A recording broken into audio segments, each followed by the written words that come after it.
5 ತಿಂಗಳ ಹಿಂದೆ ಮದುವೆಯಾದಾಕೆ ನವವಿವಾಹಿತೆ ನಿಗೂಢವಾಗಿ ಸಾವನ್ನಪ್ಪಿದ್ದಾಳೆ. ಮಧ್ಯಪ್ರದೇಶದ ಭೋಪಾಲ್ನಲ್ಲಿ ಈ ಘಟನೆ ನಡೆದಿರೋದು. 33 ವರ್ಷದ ಟ್ವಿಷಾ ಶರ್ಮಾ ಸಾವಿಗೆ ಶರಣಾಗಿರುವಂತಹ ನವವಿವಾಹಿತೆ 5 ತಿಂಗಳ ಹಿಂದಷ್ಟೇ ಸಮರ್ಥಿ ಎಂಬಾತನ ಜೊತೆ ಈಕೆಯ ಮದುವೆಯಾಗಿತ್ತು. ತಾಯಿ ಕರೆ ಮಾಡಿದ್ದಾಳೆ. ತಾಯಿ ಕರೆ ಮಾಡಿದಂತಹ ಕೇವಲ 15 ನಿಮಿಷದಲ್ಲಿ ನೇಣಿಗೆ ಶರಣಾಗಿದ್ದಾಳೆ. ಸಾವಿಗೂ ಮುನ್ನ ಆ 15 ನಿಮಿಷದಲ್ಲಿ ಟ್ವಿಷಾ ಶರ್ಮಾಗಾಗಿದ್ದೇನು? ಟ್ವಿಷಾ ಮರಣೋತ್ತರ ಪರೀಕ್ಷೆಯಲ್ಲಿ ಬಯಲಾದಂತಹ ಸತ್ಯ ಏನು? ಟ್ವಿಷಾ ಆತ್ಮಹತ್ಯೆ ಮಾಡಿಕೊಂಡಿದ್ದಾಳೆ ಅನ್ನೋದು ಆಕೆಯ ಪತಿ ಮನೆಯವರು ಹೇಳ್ತಾ ಇರುವಂತಹ ಮಾತು. ಇಲ್ಲ, ನನ್ನ ಮಗಳನ್ನ ಕೊಲೆ ಮಾಡಲಾಗಿದೆ ಅಂತ ಹೇಳಿ ಟ್ವಿಷಾ ತಾಯಿ ಆರೋಪವನ್ನ ಮಾಡಿದ್ದಾರೆ. ಮದುವೆಯಾಗಿ ಆಗಿದ್ದಿದ್ದು ಕೇವಲ 5 ತಿಂಗಳು ಮಾತ್ರ. ಸಾವಿರಾರು ಕನ್ಸು ಕಟ್ಕೊಂಡು ಹೊಸ ಜೀವನಕ್ಕೆ ಕಾಲಿಡೋಕೆ ಮುಂದಾದವಳಿಗೆ ಎದುರಾಗಿದ್ದು ಸಾವಿನ ಪಾಶ. ಮಧ್ಯಪ್ರದೇಶದ ಭೋಪಾಲ್ನಲ್ಲಿ ಇಂಥದ್ದೊಂದು ಹೃದಯ ವಿದ್ರಾವಕ ಘಟನೆ ನಡೆದು ಹೋಗಿದೆ. 33 ವರ್ಷದ ಟ್ವಿಷಾ ಶರ್ಮಾ ಸಾವು ಹಲವು ಅನುಮಾನಗಳಿಗೆ ಕಾರಣ ಆಗಿದೆ. ಸಮರ್ಥ್ ಎಂಬಾತನ ಜೊತೆ ಕೇವಲ 5 ತಿಂಗಳ ಹಿಂದೆ ಮದುವೆಯಾಗಿತ್ತು. ಆ ಮದುವೆಯ ಸಂದರ್ಭದ ದೃಶ್ಯಗಳನ್ನ ಗಮನಿಸ್ತಾ ಇದ್ದೀರಿ, ವಿಡಿಯೋಗಳನ್ನ ಗಮನಿಸ್ತಾ ಇದ್ದೀರಿ.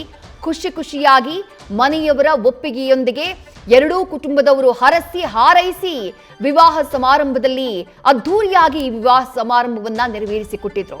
ಆದ್ರೆ 33 ವರ್ಷದ ಟ್ವಿಷಾ ಶರ್ಮಾ ಮದುವೆಯಾದ 5 ತಿಂಗಳಿಗೆ ತನ್ನ ಜೀವವನ್ನ ಕಳ್ಕೊಂಡಿದ್ದಾಳೆ. ಆಕೆಯ ಸಾವು ಹಲವು ಅನುಮಾನಗಳಿಗೆ ಕಾರಣ ಆಗಿದೆ.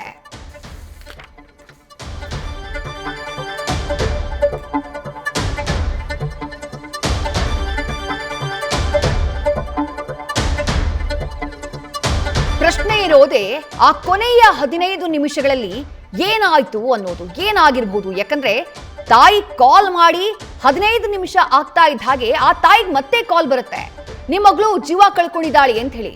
ಇದೇ ಅನುಮಾನಕ್ಕೆ ಕಾರಣ ಆಗಿರೋದು.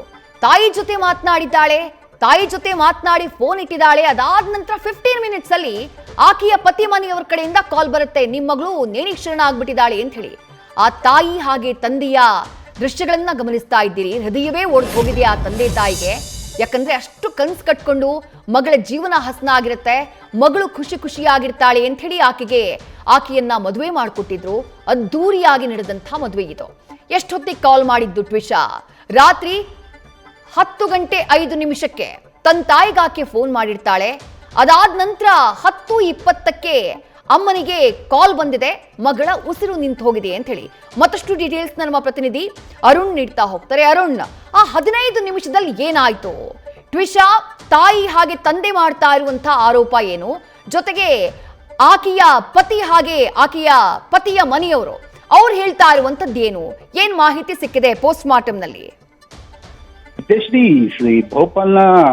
ಭೋಪಾಲ್ನಲ್ಲಿ ನಡೆದಂತ ಈ ಆತ್ಮಹತ್ಯೆ ಪ್ರಕರಣ ಏನಿದೆ, ಇದನ್ನ ಸಾಮಾನ್ಯವಾಗಿ ಕನ್ಸಿಡರ್ ಮಾಡೋ ಹಾಗಿಲ್ಲ. ಯಾಕಂದ್ರೆ ಇದನ್ನ ಗಂಭೀರವಾಗಿ ಪರಿಗಣಿಸಬೇಕು. ಯಾಕಂದ್ರೆ ಈ ಆತ್ಮಹತ್ಯೆ ಪ್ರಕರಣ ಆರೋಪ ಗಂಭೀರವಾಗಿ ಕೇಳಿ ಬರ್ತಾ ಇರೋದಂತೂ ನಿವೃತ್ತ ಜಡ್ಜ್ನ ಗಿರಿಬಾಲ ಅವರ ಮೇಲೆ. ಹತ್ಯೆ ಆದಂತ ನಿವೃತ್ತ ಜಡ್ಜ್ ಗಿರಿಬಾಲ ಅವರು ಕೂಡ ವರದಕ್ಷಿಣೆ ಕಿರುಕುಳನ್ನ ಕೊಟ್ಟಿದ್ದಾರೆ. ಆ ಕಿರುಕುಳಕ್ಕೆ ಇವರು ನೇಣು ಬಿಗಿದು ಆತ್ಮಹತ್ಯೆ ಮಾಡ್ಕೊಂಡಿದ್ದಾರೆ ಅನ್ನುವಂತ ಗಂಭೀರ ಆರೋಪ ಕೇಳಿ ಬರ್ತಾ ಇರುವಂತದ್ದು. ಇವರು ಸಮರ್ಥ ಅನ್ನುವಂಥವ್ರನ್ನ 2024ರಲ್ಲಿ ಡೇಟಿಂಗ್ ಆಪ್ ನಲ್ಲಿ ಪರಿಚಯ ಮಾಡ್ಕೊಳ್ತಾರೆ. 2025 ಡಿಸೆಂಬರ್ನಲ್ಲಿ ಮದುವೆ ಆಗ್ತಾರೆ. ಅಂದ್ರೆ ಸುಮಾರು ಒಂದು 5-6 ತಿಂಗಳಾಗಿದೆ ಅಷ್ಟೇ. ಕೇವಲ 5 ತಿಂಗಳ ಅಂತರದಲ್ಲೇ ಟ್ವಿಷಾ ಶರ್ಮಾ ಅವರು ಆತ್ಮಹತ್ಯೆ ಮಾಡ್ಕೊಂಡಿರುವಂತದ್ದು, ಅದು ಕೂಡ ಗಂಭೀರ ಆರೋಪ ಕೇಳಿ ಬಂದಿರುವಂತದ್ದು ನಿವೃತ್ತ ಜಡ್ಜ್ನ ಗಿರಿಬಾಲ ಅವ್ರ ಮೇಲೆ. ಈ ಏನು ಟ್ವಿಷಾ ಶರ್ಮಾ ಅವರ ಪತಿ ಏನಿದ್ದಾರೆ ಸಮರ್ಥ್ ಶರ್ಮಾ ಅವರು ಕೂಡ ಹೈಕೋರ್ಟ್ನ ವಕೀಲರಾಗಿ ಕೂಡ ಕೆಲಸ ಮಾಡ್ತಿರುವಂತದ್ದು. ಈ ದಿನ ಕಳೆದಂತೆ ಮನೆಯಲ್ಲಿ ವರದಕ್ಷಿಣೆ ಕಿರುಕುಳ ಆರೋಪ ಹೆಚ್ಚಾಗಿರುತ್ತಂತೆ. ನೀನು 20 ಲಕ್ಷ ವರದಕ್ಷಿಣೆಯನ್ನ ಕೊಡಬೇಕು ಅಂತ ನಿರಂತರವಾಗಿ ಕಿರುಕುಳವನ್ನ ಕೂಡ ಕೊಡ್ತಾ ಇರ್ತಾರೆ. ನಿವೃತ್ತ ಜಡ್ಜ್ ಅಂತ ಗಿರಿಬಾಲ ಅವ್ರು ಏನ್ ಮಾಡಿರ್ತಾರೆ, ಅವರು ಮಗುವನ್ನ ಮಾಡ್ಕೊಳ್ಳೋದಕ್ಕೆ ಒತ್ತಾಯ ಕೂಡ ಆಗ್ತಾ ಇರ್ತಾರಂತೆ. ಅದೇ ರೀತಿ ಪ್ರೆಗ್ನೆಂಟ್ ಕೂಡ ಆಗ್ತಾರೆ ಟ್ವಿಷಾ ಶರ್ಮಾ ಅವರು. ಆದ್ರೆ ಪತಿಯಾದಂತ ಸಮರ್ಥ್ ಅವರು ಏನಿದ್ದಾರೆ, ಅವರು ಈಕೆಯ ನಡವಳಿಕೆ ಮೇಲೆ ಅನುಮಾನ ಪಡ್ತಾರೆ. ಈ ಅನುಮಾನವೇ ಈ ವಾರಗಳ ಹಿಂದೆ ಅಷ್ಟೇ ಗರ್ಭಪಾತಕ್ಕೂ ಕೂಡ ಕಾರಣ ಆಗತ್ತೆ. ಇದಂತ ಕೆಲವೇ ದಿನಗಳಲ್ಲಿ, ಅಂದ್ರೆ ಈ ಮೊನ್ನೆ 12ನೇ ತಾರೀಕರಂದು ತಾಯಿಗೆ ಟ್ವಿಷಾ ಶರ್ಮಾ ಅವರು ಕಾಲ್ ಮಾಡಿರ್ತಾರೆ. ರಾತ್ರಿ 10 ಗಂಟೆ ಸುಮಾರಿಗೆ ಗಂಡ ರೂಮ್ಗೆ ಬಂದ ಅಂತ ಹೇಳಿ ತಕ್ಷಣ ತಾಯಿಯ ಕರೆಯನ್ನ ಟ್ವಿಷಾ ಶರ್ಮಾ ಅವರು ಕಟ್ ಮಾಡ್ತಾರೆ. ಆದ್ರೆ ಸ್ವಲ್ಪ ಸಮಯದ ನಂತರ ಟ್ವಿಷಾ ಶರ್ಮಾ ಅವರ ತಾಯಿ ಏನ್ ಮಾಡ್ತಾರೆ, ಮತ್ತೆ ಅವ್ರಿಗೆ ಟ್ವಿಷಾ ಶರ್ಮಾ ಅವ್ರ ನಂಬರ್ಗೆ ಕಾಲ್ ಮಾಡ್ತಾರೆ. ಆದ್ರೆ ಯಾರು ಕೂಡ ತ್ರಿಷಾ ಶರ್ಮಾ ಅವರ ಪತಿ ಮನೆಯಲ್ಲೂ ಕೂಡ ಯಾರು ಕೂಡ ರೆಸ್ಪಾನ್ಸ್ ಮಾಡೋದಲ್ಲ. ನಿರಂತರವಾಗಿ ತ್ರಿಷಾ ಶರ್ಮಾ ಅವ್ರ ಕರೆಗೆ ನಂಬರ್ಗೆ ಕಾಲ್ ಕೂಡ ಮಾಡ್ತಾ ಇರ್ತಾರೆ. ನಂತರ ಗಿರಿಬಾಲ ಅವರು, ನಿವೃತ್ತ ಜಡ್ಜ್ ಏನಿದ್ದಾರೆ ಗಿರಿಬಾಲ ಅವರು ರೆಸ್ಪಾನ್ಸ್ ಮಾಡ್ತಾರೆ. ಅಲ್ಲಿ ಅವರು ಹೇಳುವಂಥದ್ದು, ನಿಮ್ಮ ಮಗಳು ಉಸಿರನ್ನ ನಿಲ್ಲಿಸಿದಾಳೆ, ಉಸಿರಾಡ್ತಾ ಇಲ್ಲ, ಡೆತ್ ಆಗಿದ್ದಾಳೆ ಅನ್ನುವಂಥದ್ದು.